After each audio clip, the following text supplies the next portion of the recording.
Hey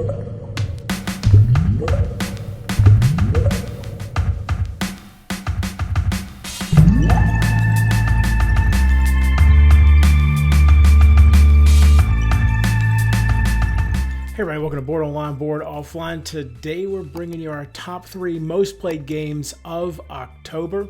So in this video, we'll just run down real quick the 3 games we played the most last month. Now before we do that, I also want to mention our sponsor, StoneValleyGames.com. This is a fantastic, friendly, distant game store run by Eric and Wendy.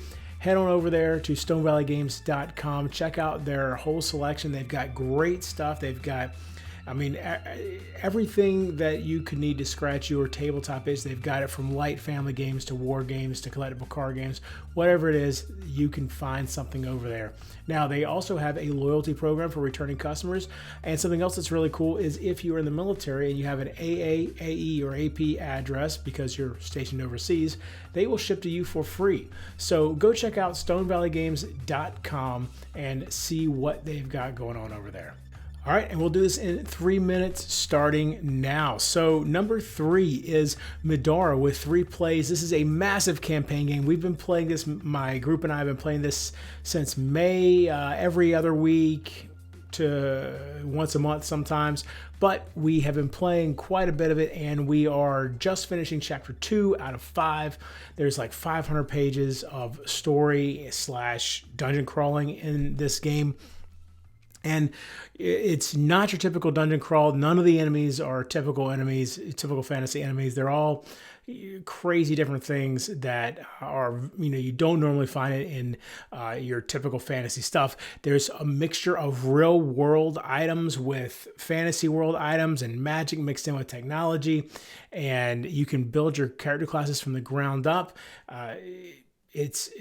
I will say that there is so much story in it that we use the Spark Notes that the publisher provides just because we are trying to push through this campaign. And I mean, some of the story sections can last 20 minutes when read out loud. So that's Madara. Number 2 is Tiny Epic Dungeons with 4 plays. Tiny Epic Dungeons is the closest thing I've seen from the Tiny Epic series to where it really feels like what the bigger version of that game would be. So in this case, a dungeon crawl. Now it is a more puzzly dungeon crawl. It's one where you're definitely racing against the clock. You got to keep moving. You can't kind of, just wander around and explore. But you're constantly impressed by enemies. But there's a timer on the game as well. You can do things to increase the timer, but the timer is going to be pressing you even if you do those things to mitigate the timer. So you've really got to be pushing. It's modular and the tiles are put out randomly to an extent. You kind of know where the what you're looking for is the boss door, the gate to get into the boss's lair.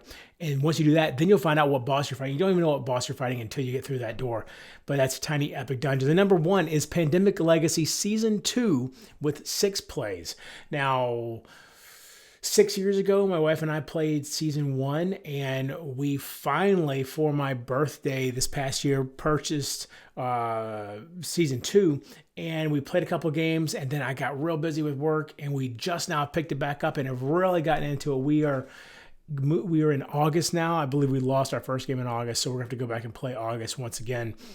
But this whereas Pandemic Legacy Season 1 felt like Pandemic, but with a legacy rule set placed on top of it, this is an entirely different rule. It really flips Pandemic on its head and has a lot of similar elements to what you would expect, but the rule set is very different, and it's not something where if you know how to play Pandemic, you can kind of guess how this is going to work. It's very, very different.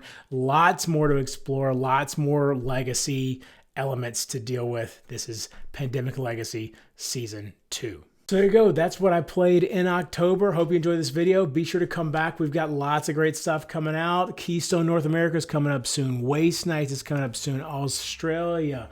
Frosthaven should be here anytime now. I just got my Frosthaven folded space inserts. I'll be doing a video on how to build that, how it works in Frosthaven, and then of course I'll be doing a instructional video for Frosthaven as well. come back for all of that. And until next time, if you're bored online, bored offline.